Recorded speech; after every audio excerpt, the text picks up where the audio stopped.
Ashamaa harka fuune daawwattootaa fi dhaggeeffattoota Gadaa Miidiyaa Neetwoork oduu keenya guyyaa har'aa qabannee dhiyaannee jirra. Hangafoota oduutiin eegalla. Wallagga Lixaa Boojii Birmajiitti waraanni Bilxiginnaa namoota nagaa afur ajjeese.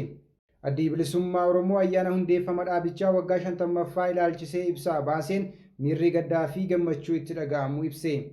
Ajjeechaa Hacaaluu Hundeessaa qindeessuu fi raawwachuu keessa harki mootummaa akka jiru haati warraa isaa akeekte. Sirna badhaasaa Hacaaluu Hundeessaa marsaan lammaffaa geggeeffame. Hospitaalli waliigalaa Giddaa ayyaana rakkoo nageenyaan walqabatee tajaajila kennuuf danqamuu ibse. Itoophiyaan jeequmsi Sudaan kaartumiin alatti gara daangaa isheetti babal'achuu isaan yaadda'uu ibsite. Kunneen hangafoota oduu turanii amma bal'ina oduutti dabarraa oduu wajjin ana Maanu'eel Laggaatiin. Wallagga Lixaa Boojii Birmajiitti waraanni Bilxiginnaa namoota nagaa afur ajjeese.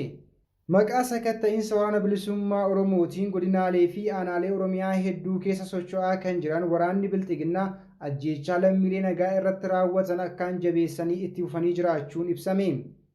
Haaluma kanaan gaafa waxabajjii 26 bara 2023 waraanni Bilxiginnaa kunneen aanaa Boojii Birmajii magaalaa Biilaa irraa ganda Innimmaa Boollitti bobba'an obboloota lamaan kanneen maqaan isaanii Waaqtolaa Gondee fi Abbayyaa Gondee jedhaman akkasumas qotee bulaa kan ta'e obbo Takilee Gammachuu Garbii jedhaman badii tokko malee rasaasatti roobsuun ajjeesan.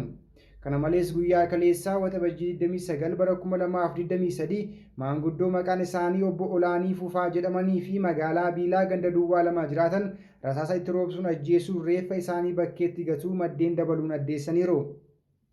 Addi Bilisummaa Oromoo hundeeffama dhaabichaa waggaa 50ffaa ilaalchisuun ibsaa baaseen miirri gaddaa fi gammachuu itti dhaga'amuu ibse.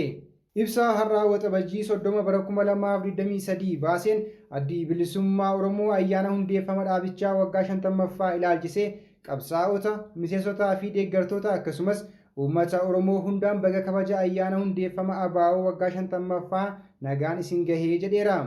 Addi Bilisummaa Oromoo ayyaana hundeeffama isaa waggaa 50ffaa kana yeroo kabaju miira wal makaatti dhagahama kan jedhe ABO'n gama tokkoon qabsoo abbaa biyyummaa Oromoo mirkaneessuuf bara dheeraa kan taasifameen kanneen lubbuu isaanii wareeganii maatii isaanii facaasan kanneen qaamaa fi jiruu fi jireenya isaanii itti dhaban gootota keenya akkasumas uummata Oromoo kumaatamaan lakkaawaman ammas wareegama baasaa jiran gaddaan yaadataa jedheera.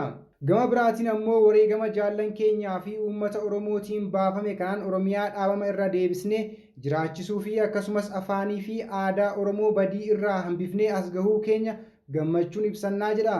Kanaafis uummataan baga gammaddanii jedheera. Wareegama ulfaataa ilmaan Oromoo qabsoo kana keessatti baasan seenaa Oromoo keessatti culluqee bara baraan dhaloota gara dhalootaatti cehee kabaja isaaf malu akka argatu guutummaatti amannaa kan jedhe ABO'n uummata Oromoo gootota isaa wareegaman hagana hin jedhamne baasanii fi baasaa jiran mara kudhaammatee haga mirga abbaa biyyummaa fi hiree murteeffannaa isaa harkatti galfatutti wareegama barbaachisu baasee dhugaa fi mirga isaa kana dhugoonfachuu qaba jechuudhaan dhaameera. Bu'aa ba'iin karaa qabsoo baroota dheeraa keessa darbame laayyoo akka hin taane kan ibse dhaabichi mirgoota keenya nuu hafan dhuunfachuuf qabsoon nu eeggatanis akkasuma salphaa hin ta'anii jedheera. Uummata Oromoo yaadaa fi qalbiidhaan akkasumas qaamaa fi qabeenyaan kallacha qabsoo bilisummaa Oromoo adda bilisummaa Oromoo cina dhaabachuudhaan haqaa fi mirga isaa guutummaatti argamsiisuuf tattaaffii barbaachisaa gochuu qabas jedheera. Wayitaa ayyaanni kun kabajamu guutuu Oromiyaa keessa bifa jedhamuun danda'amuun nageenyi boora'ee caasaan mootummaa caccabee uummanni tajaajila mootummaarraa argatu haala argachuu hin dandeenye irra jiraachuu kan ibse ABO'n lolli Oromiyaa guutuu keessatti deemaa jiru uummata miliyoonaan lakkaa'amu qe'ee irraa buqqisee jiraachuu ibseera. Nagaan ba'anii galuun hedduu yaaddessaa ta'uu sababa roobni yeroo roobu dideef uummanni beelaaf saaxilamee ture hedduu ta'uu qaala'insi jireenyaa baadiyyaa fi magaalaa biyyattii keessatti jireenya daran hammeessee jiraachuu rakkooleen biyya keessa jiru yeroodhaa gara yerootti babal'atee jiraachuu ibsuudhaan yoo falli yeroon barbaadame malee badiin dhalachuuf deemu kan hedduu nama yaaddessudha jedheera. Addi Bilisummaa Oromoo hundeen rakkoolee kanneenii gaaffii siyaasaa Oromootiif karaa nagaan deebii kennuu diduu irraa kan madde akka ta'e kan amanu ta'uusaa ibseera. Uummanni keenya karaa danda'ameen hundaan dhiibbaa gochuun gaaffiin uummataa deebii argatee nagaa fi tasgabbiin akka jiraatu gochuutu irraa eegamaa jedha ABO'n ibsa isaa kanaan.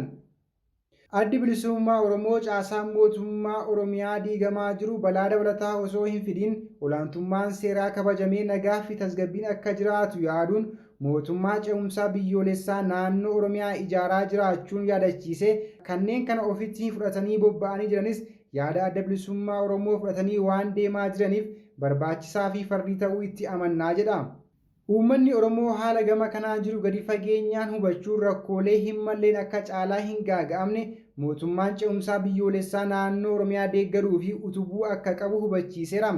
Uummanni Oromoo fi lammiileen Oromiyaa mootummaa ce'umsaa biyyoolessaa naannoo Oromiyaa ijaaramaa jiru kana itichuuf gahee murteessaa akka qabu hubannaas jedheera. Kanumaan walqabatee gaaffii hiree murteeffannaa fi abbaa biyyummaa uummata Oromoo fi diimokiraasiin lafa qabatuu itti amanuu bakkaan gahuuf addi bilisummaa Oromoo akkuma kaleessaa murannoodhaan sochii qabsoo itti jiru cimsee itti fufuusaa dhaabichi ibseera. Akkuma armaan duraa wareegama ulfaataa kaffalee qabsoo asiin gahe fuuldura qabsoo deeggarsa uummataa bifa hunda qabu galmaan gahuuf wareegama barbaachisaa kaffaluuf qophii ta'uu deebi'ee irbuu isaa haaromsaa jira. ABO'n ibsa hundeeffama isaa waggaa 50ffaa ilaalchisee kenneen. Addi bilisummaa Oromoo jaarmiyaalee Oromoo akeeka wal fakkaataa qabanii fi dhaabbilee sabaa fi sablammootaa mirga isaanii dhugoomsuuf falmaa jiran wajjin hariiroo ijaarratee caalaatti jabeessuun tumsa waliif taasifamu daran kan cimsu ta'uu ABO'n ibseera. Akkasumas dhaabbilee kanneen biroo mirga diimokiraasii fi nageenya uummataaf tattaafatan wajjin hariiroo qabu daran cimsata. Kanneen hariiroo hin qabne wajjin hariiroo akka tolfatu ibseera. Bifuma wal fakkaatuun hariiroo fi walitti dhufeenya hawaasaa addunyaa wajjin qabnu daran cimsachuuf gadi fageenyaa kan irratti hojjennu ta'a jedheera. Addi bilisummaa Oromoo qabsoo bara dheeraa fudhatee fi gootota qaqqaalii kumaatamaan itti wareegee asiin gahe wayita ayyaana hundeeffama isaa waggaa 50ffaa kabaju qabsicha xumuraan gahuuf irbuu seene irra deebi'ee kan haaromsuu fi wareegama barbaachisu kamuu kaffaluuf qophii ta'uu ibsaa. Kabajni hundeeffama ABO waggaa 50ffaa kun kan milkii akka ta'u hawwinaa jedheera. Ayyaanni hundeeffama adda bilisummaa Oromoo waggaa 50ffaa adoolessa 1 bara 2023 irraa eegalee bifa adda addaatiin biyya keessaa fi biyya alaatti ni kabajama. Ajjeechaa artiist Hacaaluu Hundeessaa qindeessuu fi raawwachuu keessa harki mootummaa akka jiru haati warraa isaa akeekte. Sagantaa badhaasa Hacaaluu Hundeessaa irratti biyya dhugaa fi dhiiga namaa xuuxxu keessa jiraachuu itti fufneerra jechuudhaan haasaa kan eegalte haati warraa Hacaaluu akkasumas hundeessituu fi hooggantuun faawundeeshinii Hacaaluu Hundeessaa Aadde Faantuu Damisoo erga Hacaaluun ajjeefamee waggaa 3 guutus eenyu akka Hacaaluu ajjeese ifatti hin beekamin akka jiru dubbatte. Ta'us garuu warri dubbiin biyya kanaa irra dibaadha jechuudhaan shakkii qabaachuu akeekteetti. Waggaa 3 guutuu dhugaa keessa hin barre gumaa keessa hin baasne jechuudhaan dubbatteetti. Aadde Faantuun komii qabdu yommuu ibsitu dhugaa keessa nyaatanii gumaa keessa baatanii jiru jetti. Ammaan dura ajjeechaa Hacaaluutiin shakkamtee hidhamtee kan turte Laamiroot Kamaal mana hidhaarraa lakkifamuun ni yaadatama. Dhimma kana ilaalchisuun haasaa ishee keessatti kan dubbatte Aadde Faantuun Hacee ajjeessuuf kan murteessitan ergamtuu keessan hidhaarraa baaftanii eenyuun abdattanii eenyuun bakka buutan jechuudhaan gara mootummaatti quba qabdeetti. Ittuma fufuudhaanis kan Hacee galaafate geggeessaa isaaf malullee dhorkate jechuudhaan ajjeechaa kana kan qindeesse yookaan raawwate qaamota mootummaa akka ta'e ifatti akeekteetti. Gaafa gaggeessaa Hacaaluu Hundeessaa qaamni mootummaa gaggeessaan sirnaa akka hin taasifamneef dhorkuun kan yaadatamudha. Mootummaan waa'ee ajjeechaa Hacaaluu akka beeku eeruudhaan akka mootummaan ifa godhu gaafatteetti. Ammallee dhugaan Hacaaluu waaqa gaditti warra isa ajjeesise, warra isa ajjeesee fi mucayyoo gaafa sana isa bira turte bira jiraa jetteetti. Warri jiraagetti sodaatanii erga deemtee siin dhaadachaa jiran kaan umurii aangoo isaanii ittiin dheereffatan, kaan ammoo akka waraqaa eeyyama jireenyaatti sitti fayyadamaa jiru jechuudhaan ibsiteetti. Dhugaa Hacee ukkaamsitanii taa'uu keessan caalaa nama Hacaaluu ajjeese nan beeka jedhanii miidiyaa irratti haasa'uudhaan yakkamaa dhoksuun yakka akka ta'e utuu beektanii callisuudhaan akka Hacee ajjeestan nuuf mirkaneessitaniittuu jechuudhaan qaamota mootummaatti kallattiidhaan quba qabdeetti. Sagantaa badhaasa Hacaaluu Hundeessaa irratti gosoota hojii aartii 12 ta'uun artistootaaf badhaasnis kennameera. Sirni badhaasa Hacaaluu Hundeessaa marsaa 2ffaan geggeeffame. Badhaasni Hacaaluu Hundeessaa fi yaadannoon wareegamuusaa waggaa 3ffaan guyyaa kaleessaa waxabajjii 29 bara 2023 magaalaa Finfinnee hoteela Iskaayilaatitti geggeeffameera. Gosoota badhaasaa Hacaaluu Hundeessaa 12 bifa wal dorgomsiisuutiin adeemsifamaniin alattis gosoonni badhaasaa qorannootiin taasifamu 2 kan badhaasa umurii guutuu Lifetime Award jedhamuu fi badhaasni dhimmoota muuziqaa Muuziikeer jedhamullee namoota artistootaaf kennameera. Sirna badhaasaa kanarratti artistoonnii fi maatiiwwan aartii hedduun hirmaataniiru. Gosoota badhaasaa dorgommiif dhiyaatan keessaa kaadhimamtoonni 60 ol kan hirmaatan yoo ta'u isaan keessaa injifattoonni 12 badhaafamaniiru.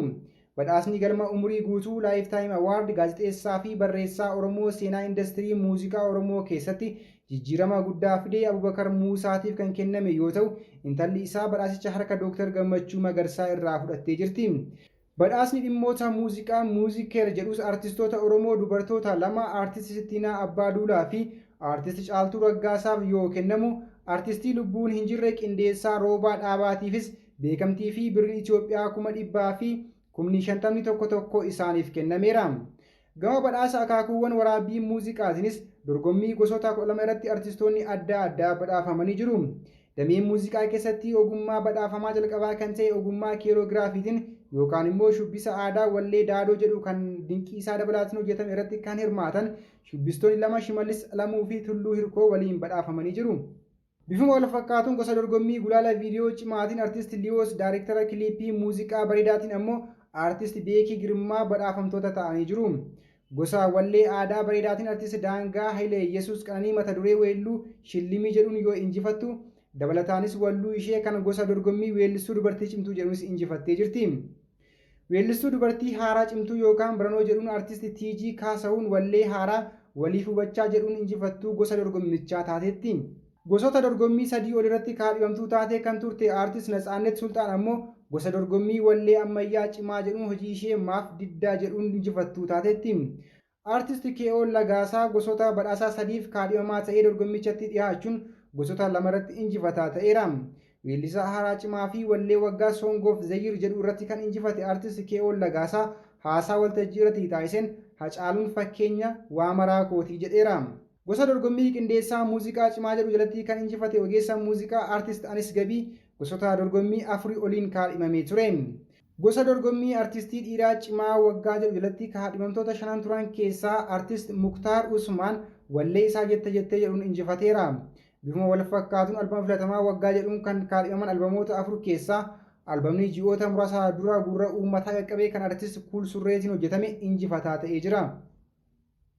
Hospitaalli waliigalaa Giddaa Ayyaanaa rakkoo nageenyaatiin wal qabatee tajaajila kennuuf danqamuu ibse.